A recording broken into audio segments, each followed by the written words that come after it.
Assalamualaikum warahmatullahi wabarakatuh. Di antara kedekatan yang tercipta karena luka dan kesepian, terselip godaan yang bisa menyesatkan. Namun mereka memilih jalan yang berat, menahan diri, menjaga batas, dan memelihara rasa hormat. Sebab cinta sejati tak selalu tentang memiliki, melainkan tentang keberanian untuk menjaga yang rapuh tanpa merusaknya. Dalam diam dan pengorbanan, mereka menemukan bentuk kasih yang paling murni, yang justru tumbuh dari pilihan untuk tidak melangkah lebih jauh. Dalam video kali ini kami akan menyuguhkan berbagai kisah cerita yang mungkin menarik untuk Anda simak. Semoga Anda dapat berimajinasi, berfantasi, dan terhibur di setiap cerita yang kami sajikan.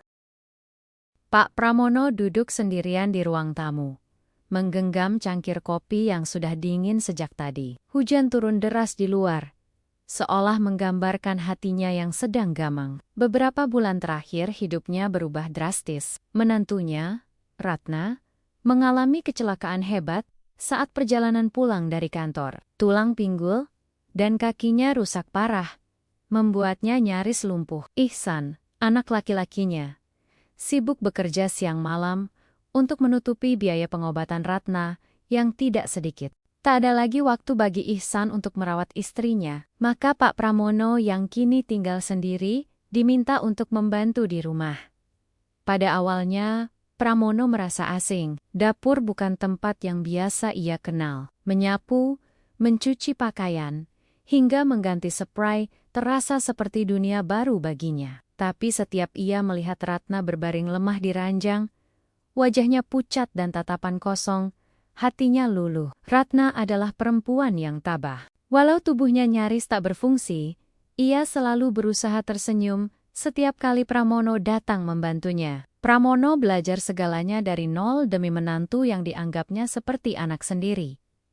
Setiap pagi, Pramono bangun lebih awal. Ia menyiapkan bubur hangat, menyuapi Ratna dengan penuh kesabaran. Terkadang ia harus memapah Ratna ke kamar mandi, mengganti bajunya, bahkan mengeringkan tubuhnya dengan handuk. Ratna tak pernah merasa risih, karena menganggap Pramono sebagai ayah kandung sendiri. Namun Pramono adalah lelaki yang sudah lama menjanda, dan meskipun ia mencoba menepis semua hal yang melintas di benaknya, kadang tubuh Ratna yang masih muda dan berisi menyulitkan pikirannya untuk tetap jernih. Ada saat-saat canggung yang tak bisa dihindari, seperti ketika tangan mereka bersentuhan terlalu lama, atau ketika Ratna tertawa dan mengucap candaan yang mengandung ganda makna. Suatu sore saat Pramono sedang mengganti baju Ratna, wanita itu bercanda, "Pak, jangan-jangan Bapak mulai nyaman ya lihat saya kayak gini terus?" Pramono hanya tertawa kaku, mencoba menganggapnya lelucon semata.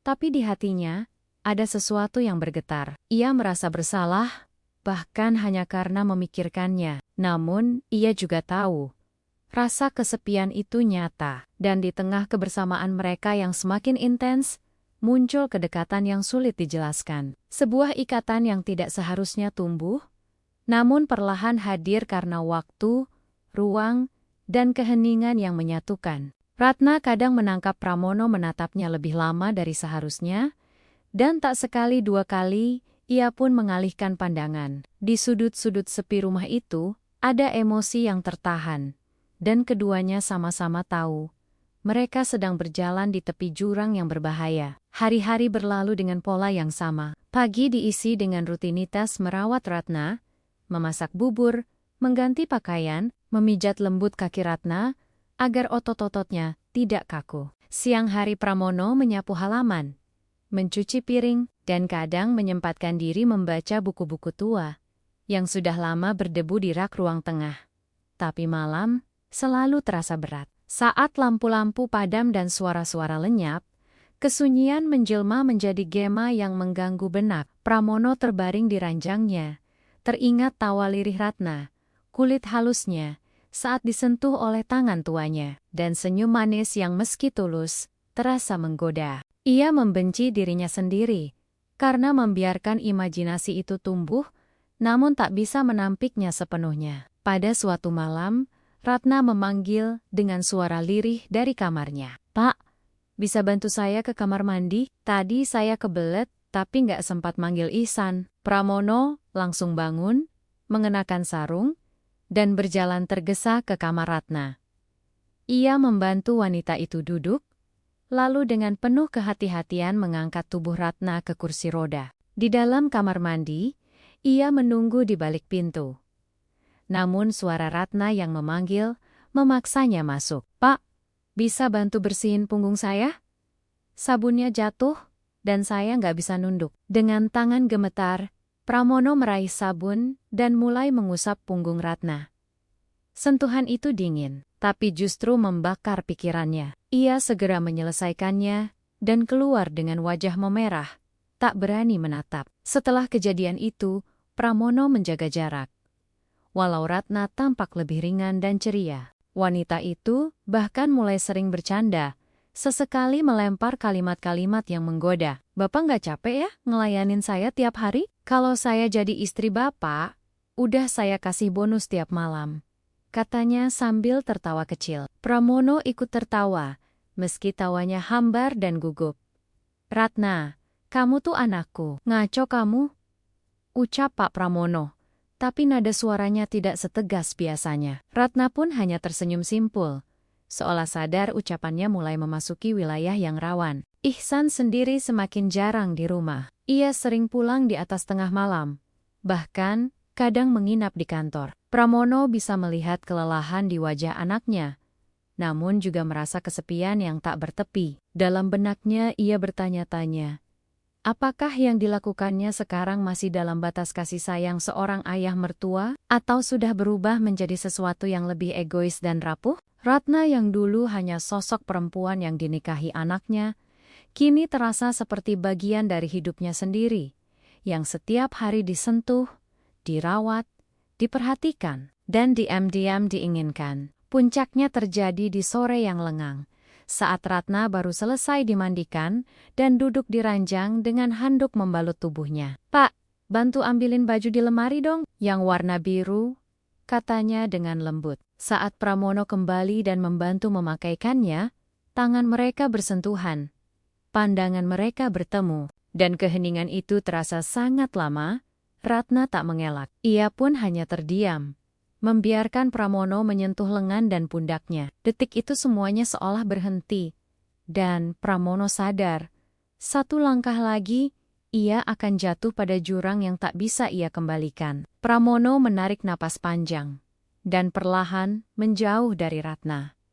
Ia meletakkan baju yang sempat tergenggam erat, lalu menunduk dalam. "Maaf," kata Pak Pramono pelan. Ratna tak menjawab, hanya menunduk, membiarkan keheningan menggantung di antara mereka. Saat Pramono hendak keluar dari kamar, Ratna berkata lirih, "Saya tahu Bapak laki-laki biasa, dan saya bukan perempuan suci. Tapi saya juga nggak mau Bapak jadi orang lain, karena saya..."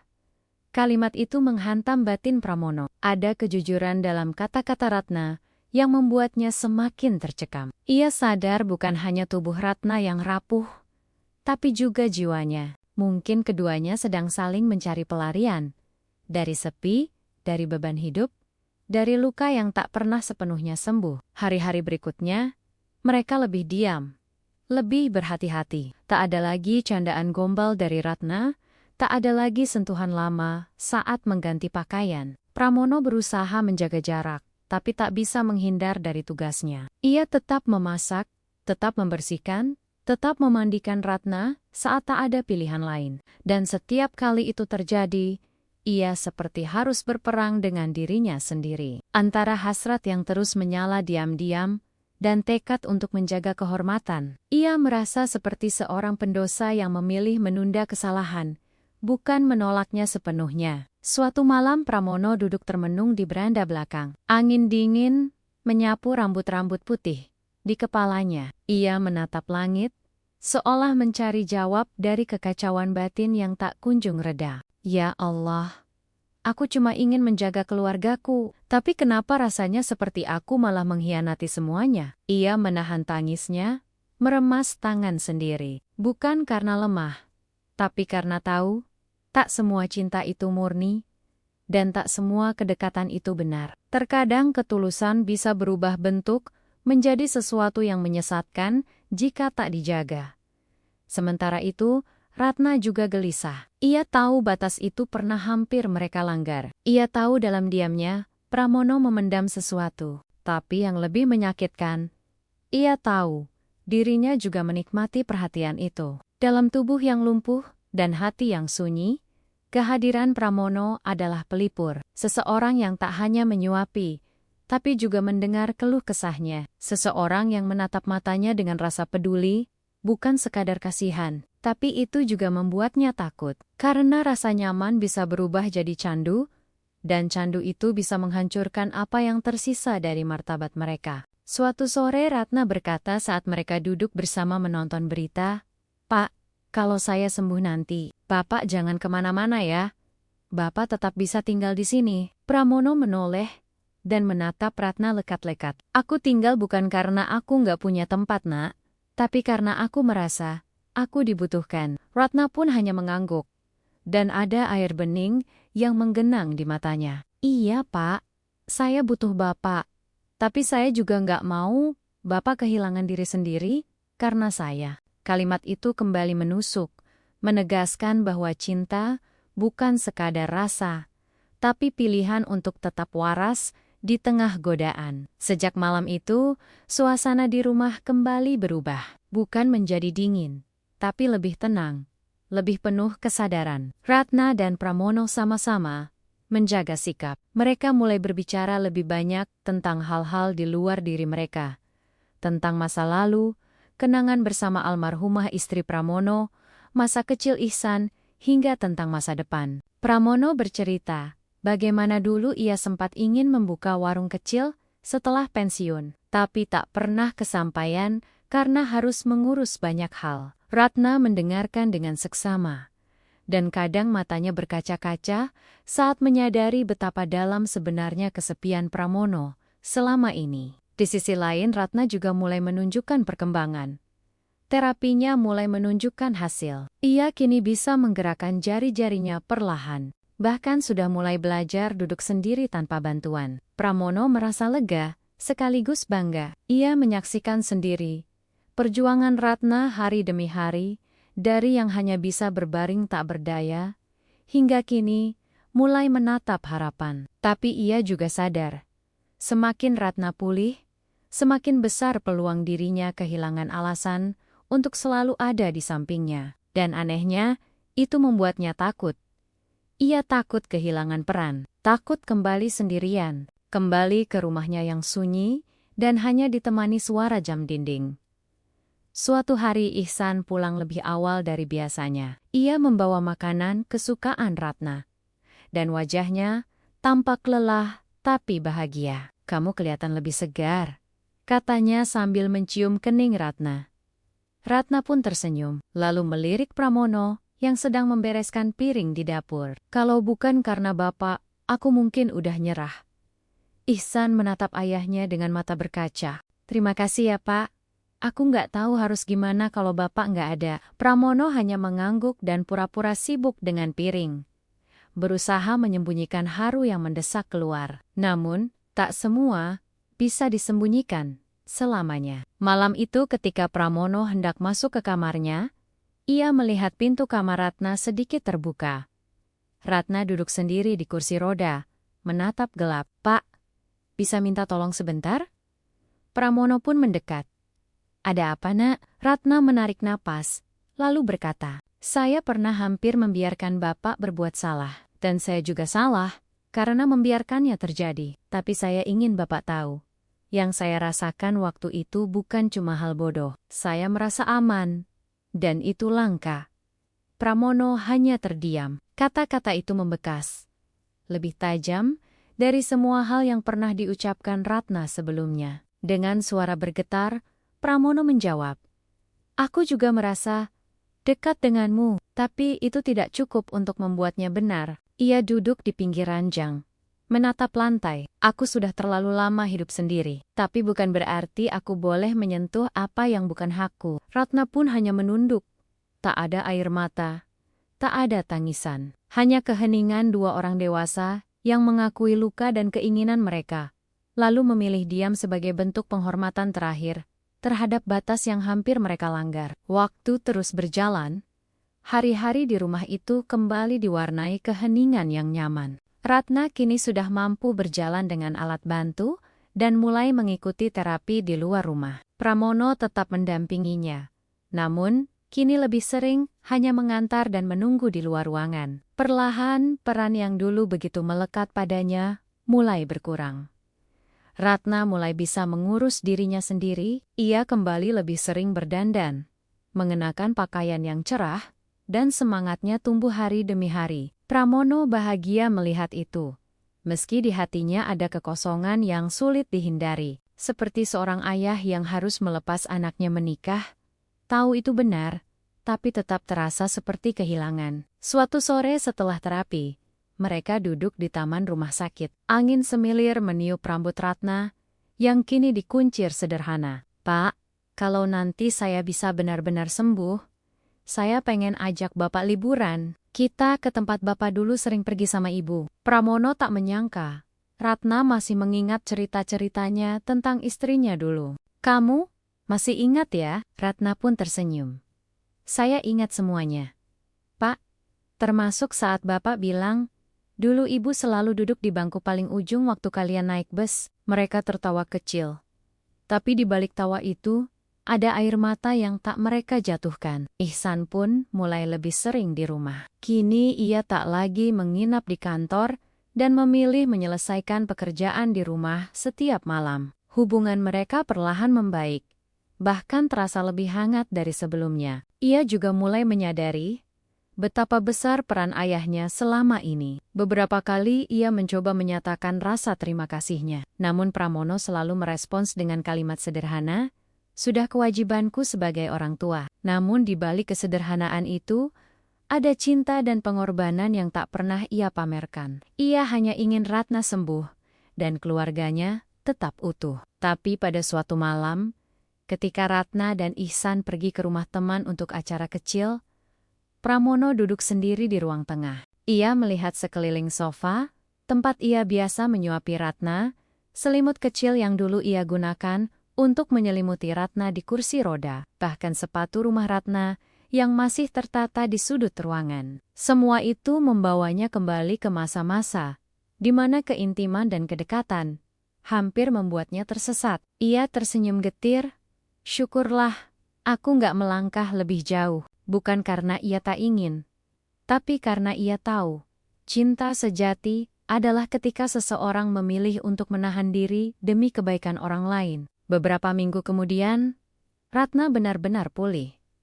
Ia mulai kembali bekerja, meski masih dengan jadwal ringan. Di sebuah malam yang hangat, mereka semua makan malam bersama, Pramono, Ihsan, dan Ratna. Suasana penuh tawa dan cerita. Ratna kemudian berkata, "Pak, saya nggak akan pernah lupa apa yang Bapak lakukan untuk saya." Pramono menatapnya dan tersenyum. "Kamu sudah seperti anakku sendiri, Nak. Dan aku bersyukur kamu kuat, kamu selamat, dan kamu kembali." Dalam diamnya Pramono tahu, masa itu akan selalu ada dalam kenangannya. Sebagai pelajaran, luka kecil, sekaligus bukti bahwa cinta yang tak dilampiaskan bisa juga menjadi bentuk paling tulus dari pengorbanan. Setelah makan malam itu, rumah kembali sunyi seperti biasa. Ihsan sibuk menyelesaikan laporan di ruang kerja kecil, sementara Ratna duduk membaca buku di ruang tamu. Pramono duduk di teras depan, ditemani secangkir teh hangat dan suara jangkrik yang bersahut-sahutan. Tak ada yang istimewa malam itu.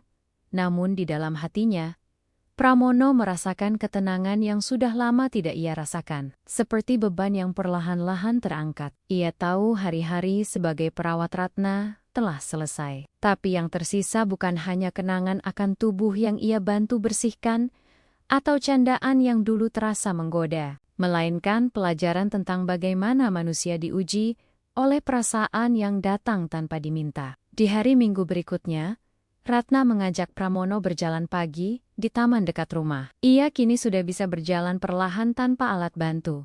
Walau masih sesekali, harus berhenti dan duduk. Di bawah pohon besar, Mereka duduk bersebelahan, menikmati udara segar. "Pak, saya pernah marah pada hidup, kenapa saya yang harus celaka? Kenapa saya yang harus lumpuh?" Tapi, ternyata, di balik semua itu, ada alasan yang saya baru paham sekarang. Pak Pramono menatap Ratna dalam diam. "Kalau saya nggak lumpuh, mungkin saya nggak akan tahu siapa yang benar-benar ada buat saya. Mungkin saya nggak akan pernah lihat wajah Bapak menangis diam-diam.